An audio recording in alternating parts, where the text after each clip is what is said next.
যে গিফটগুলো আপনি পেয়েছেন এর ভিতরে সবচেয়ে মূল্যবান কোন জিনিসটা আপনার কাছে? অবশ্যই এটা তো অমূল্য, এটা তো মূল্য হয় না, এটা তো অবশ্যই মূল্যবান। এই যে ঢাকা বিশ্ববিদ্যালয়ের মতো জায়গায় কোরআন শরীফ উপহার দেওয়া হচ্ছে ছাত্রদেরকে, হ্যাঁ। এই বিষয়টিকে কিভাবে দেখছেন আসলে? অবশ্যই ভালোভাবে দেখছি। আমরা অ্যাজ এ ইসলামিক কান্ট্রি আমাদের তো দরকার, মানে কোথা থেকে শিক্ষা শুরু হয়, প্রথমে পরিবার, তারপরে সমাজ, সমাজের মধ্যে আছে আমাদের বিশ্ববিদ্যালয়। আমাদের অবশ্যই কোরআন শিক্ষা, যে শিক্ষা হোক, ধর্ম শিক্ষা হোক, সব ধর্মের প্রতি শ্রদ্ধা রেখে আমাদের কোরআন গিফট করাটা অনেক ভালো।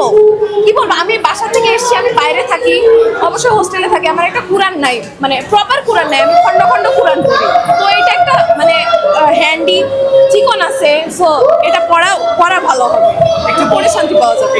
এটা তো সব বিশ্ববিদ্যালয়কে নিতে হবে এরকম উদ্যোগ, কারণ এখান থেকে তো আমাদের ধর্ম শিক্ষা শুরু হইতেছে, আমরা ধর্মের প্রতি উদ্বুদ্ধ হচ্ছি, আমরা ধর্ম পালনের প্রতি উদ্বুদ্ধ হচ্ছি।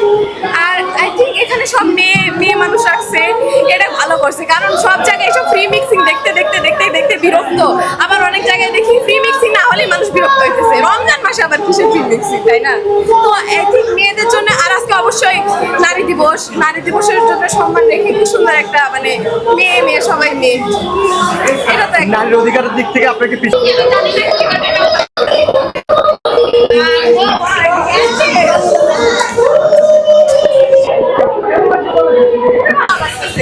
ভালো লাগার কোনো শেষ নাই। না জানতাম মূল্য পাবো, বাট পেয়ে ভালো লাগতেছে। এখানে আসার পর দেখলাম সবাই গিফট দিতেছে, তখন ভালো লাগলো। মানে আর তো আছে গিফটে কি কি আছে প্রথম থেকে আমাদের একটু বলুন, গিফটে কি কি আছে? রেজিস্ট্রেশন ফ্রি ছিল, রেজিস্ট্রেশন করতে কোনো টাকা লাগে নাই। এটা মনে হয় ছাত্রী সংসদের পক্ষ থেকে দিছে, একদম ফ্রি। আপনি ছাত্র সন্তান করবে কিনা? না আমি কোনো করবো না, আমি ফার্স্ট ইয়ারে গেবো।